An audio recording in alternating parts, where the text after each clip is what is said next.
Please divorce your husband. At the OBGYN clinic where I went for a post-pregnancy checkup, I was called in by the doctor alone and told to get a divorce. Confused and without understanding why, the doctor revealed something shocking.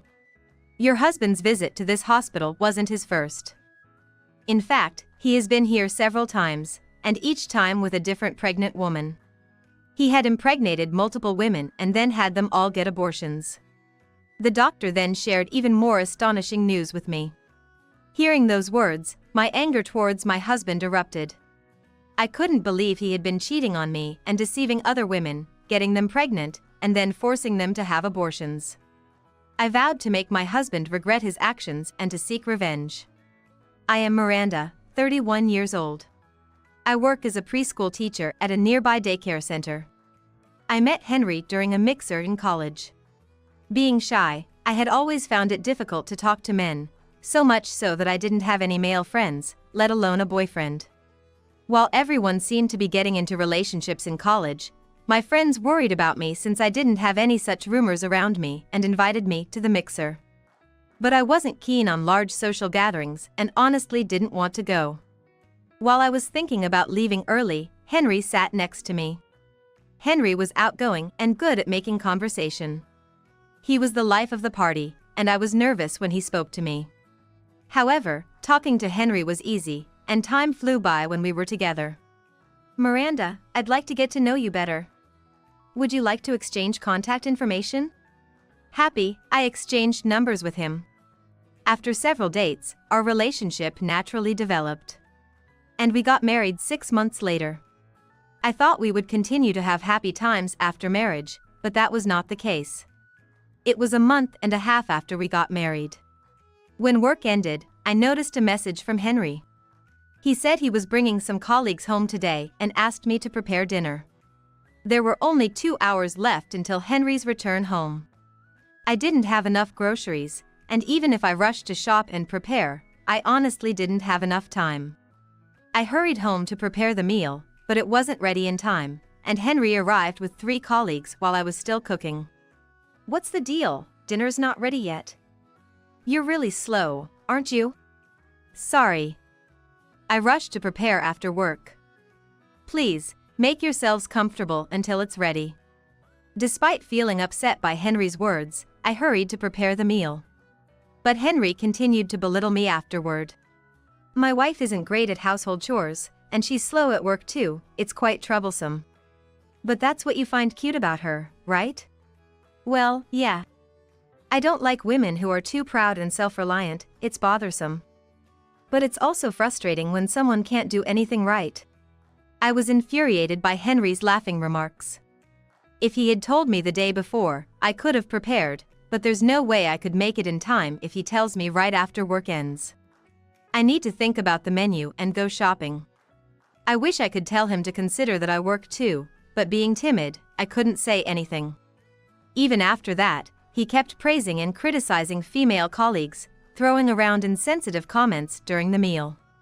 I realized then that Henry might be prideful or unconsciously making sexist remarks. He seemed uncomfortable with the idea of women appearing superior to men and would casually express that, leaving me feeling uneasy but unable to do anything but listen in silence. Months into the marriage, I started to notice Henry's behavior more. It was clear he was overly familiar with women. He had invited female colleagues home several times, and there was a lot of physical contact. On weekends, he would go out for meals or barbecues with colleagues, and the photos he showed me were always with young and attractive female employees. Though I felt uneasy, I thought I might be overthinking and didn't say anything. However, 5 months after the wedding, I witnessed something definitive.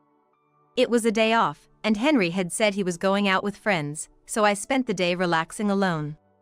While I was at the salon and shopping, I saw someone who looked just like Henry coming out of a designer store, arm in arm with a woman, walking intimately.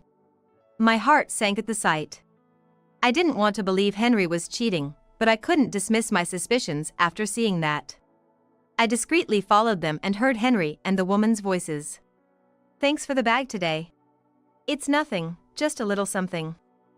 I've booked a restaurant for lunch, shall we go? Wow, I'm so happy. Henry, you're really good at treating a lady. Why aren't you married? Why's that, I wonder? Maybe it's just not meant to be. But I'm glad I met Mary. I'm glad I met you too, Henry. Their conversation sounded like they were lovers, not just acquaintances. Moreover, Henry lied about not being married, so it was definitely cheating. The moment I realized that, I felt as if the blood drained from my head. Sure, Henry was good with women, and it seemed like he was experienced with dating. I thought he was experienced, but he always treated me with care. We had an intimate relationship, and I thought we got along well as a couple. Yet, I never imagined he would cheat. When I confronted Henry after he came home that day, he looked puzzled. Are you sure you didn't mistake someone else for me? Why would I cheat? But I saw it. I heard your voice, there's no mistake. There are plenty of guys who look like me. Why would I cheat when I have you, Miranda? Doesn't it sound strange? Henry embraced me gently. Thinking that he might be holding his affair partner the same way made me feel sick, and I pushed him away. Don't touch me. Don't get so angry. You don't have any proof, right? If you keep acting like this, I'll be the one who's hurt. His apologetic look made me speechless. But now, all his words and expressions seemed like an act. Thinking back, he was always on his phone at home and made sure I could never see it. There were many signs of cheating, but without proof, I couldn't press any further. All I could do was cry. 2 weeks later, I started feeling nauseous and unwell, so Henry and I went to the hospital, where I found out I was pregnant. You can have your checkups at a clinic closer to home instead of here. What do you want to do? Could we go to the East Clinic near the subway for convenience? When I said this, Henry suddenly choked. East Clinic? Can't we just continue here? It'll be hard to come here when my belly gets bigger, and you won't be with me every time. It's going to be tough to come to this general hospital regularly. The tests and checkups don't always require a hospital visit. How about another clinic? The other clinics are a bit far. I heard from the parents at the daycare that East Clinic has a good reputation, so I thought I'd go there if I got pregnant. Yeah, I see. Henry's face twitched as he fell silent. I felt something was off, and the reason became clear when we went to the East Clinic. On the day of the regular checkup, when I asked Henry to come with me because it was my first pregnancy, he refused. Why were you okay with going to the general hospital, but not the East Clinic? Well, that place is a bit, you know. It's my first time giving birth, and I'm anxious. Won't you come with me? After saying that, Henry, seemingly unable to refuse any longer, reluctantly agreed. We checked in and proceeded with the tests. While waiting to hear the test results, my name was called. As Henry and I tried to enter the consultation room, a nurse stopped him. Sorry, the doctor would like to speak with the wife alone first. The nurse's evasive words made me anxious that something was wrong. With trepidation, I entered the consultation room where a stern-faced doctor was seated. Is there a problem? No. The baby is doing fine. Then why was I called in alone? I hesitantly asked, and after a moment of contemplation, the doctor spoke as if making a difficult decision. Please divorce your husband. What? Why would you say that? I'm sorry, this may be overstepping, but there's a potential for serious trouble if things continue as they are. What the doctor told me next was shocking. Your husband's visits to this hospital weren't his first. In fact, he has been here several times, each time with a different pregnant woman. Could it be a case of mistaken identity? No, there's no mistake. A few months ago, there was a commotion with a woman who wanted to keep her baby at the last minute. Your husband was the man involved. Initially, it seemed the woman came with her mother, but she became agitated, insisting on keeping the baby. And when she demanded the father be called to the hospital, Henry was the one who showed up. Apparently, he ended up paying her to go through with the abortion reluctantly, and the incident left a strong impression on the staff. That's why there's no mistaking Henry. And upon checking, we found that he had convinced several other women to get abortions before. His reputation is not good. The nursing staff was worried, if you didn't know. Looking around, I saw the nurses in the room avoiding my gaze. A middle-aged nurse approached me and took my hand. "I've been cheated on too. The other woman got pregnant, and there was a huge mess with alimony and divorce. It was really tough, emotionally. I didn't want you to go through what I did." The nurse apologized for being intrusive. Touched by her kindness and shocked by the revelation, I felt tears welling up. Then, the doctor whispered something to me that only I could hear, adding insult to injury. "And there's a problem with the person he just made abort." I gasped at the words that followed. That's criminal. Before things escalate, it might be best to get a divorce." I was speechless. Not only had he impregnated many women and coerced them into abortions, but he had also committed crimes of a severe nature. I could no longer remain his wife. I resolved to give birth and raise this child on my own. As I left the consultation room, Henry approached me anxiously. "Everything okay?" "Yes. I'm fine." "That's good to hear. I'm looking forward to our baby being born." Henry's insincere smile made me feel nauseous. He had made many women abort, and yet he could still smile. Had our roles been slightly different, he would have coldly told me to abort as well. Thinking about how the other women must have felt stirred a deep anger within me. I couldn't let Henry get away with this any longer. For the sake of those deceived by Henry and to make him regret his actions, I decided to seek revenge. I began preparing for both my revenge and the birth. Soon, the time to give birth arrived. Being my first childbirth, I endured excruciating pain for 12 hours. But when I saw my daughter, all the fatigue vanished, replaced by overwhelming joy. I resolved to devote my life to this child. The next day, Henry visited my hospital room. "Congratulations on your childbirth.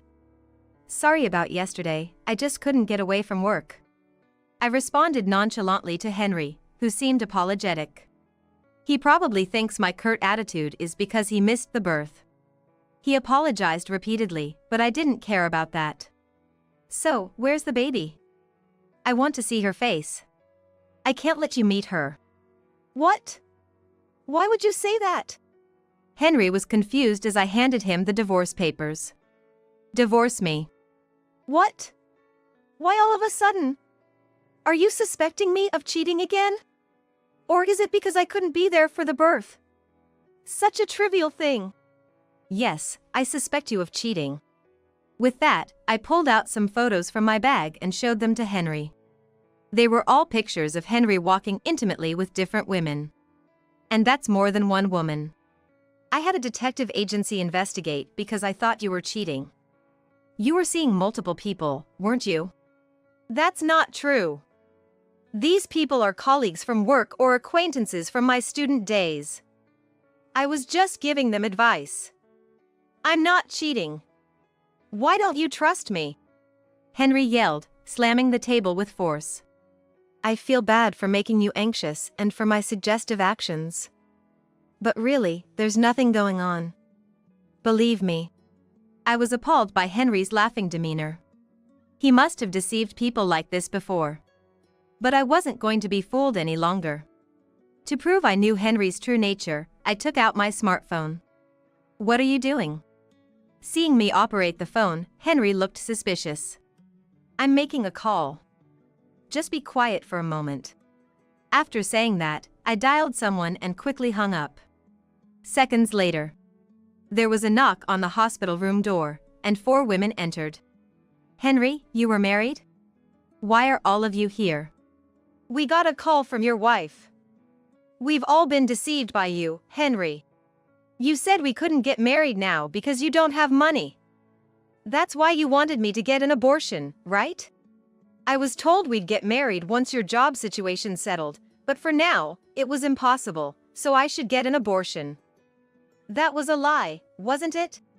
They all berated Henry in unison.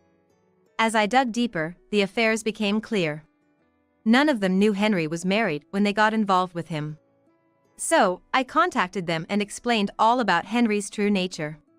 Then, they all expressed a desire for revenge. Miranda, why are you doing this? You've been deceiving us all along, doing whatever you pleased, right?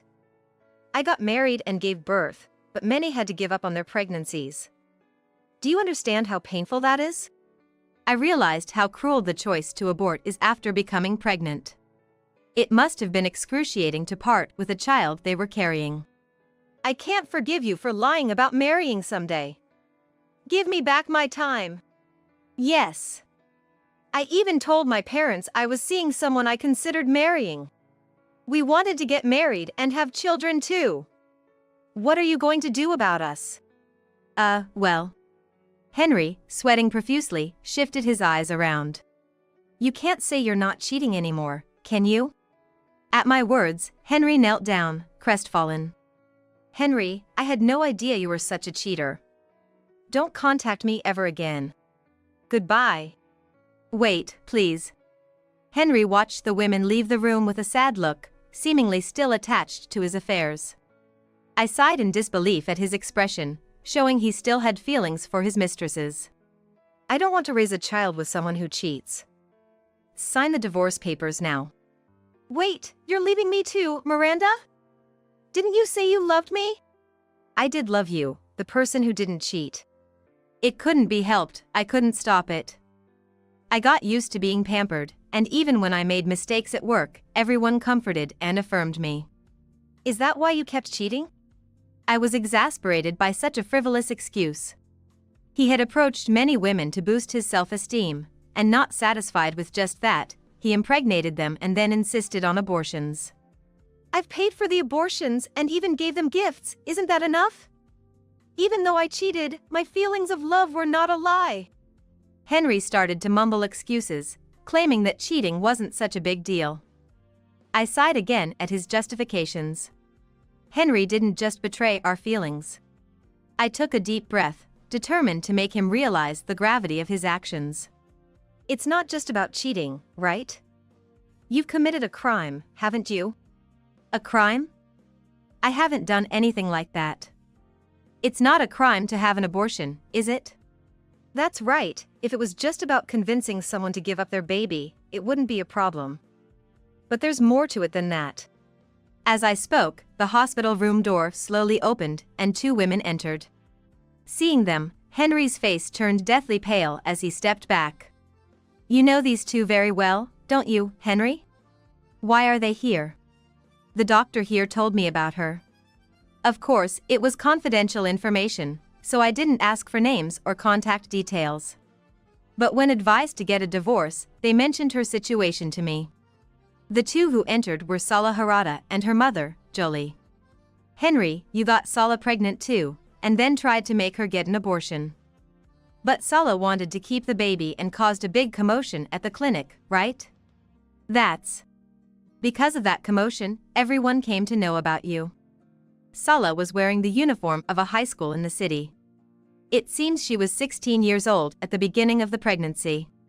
She is 16 years old now, but still a minor.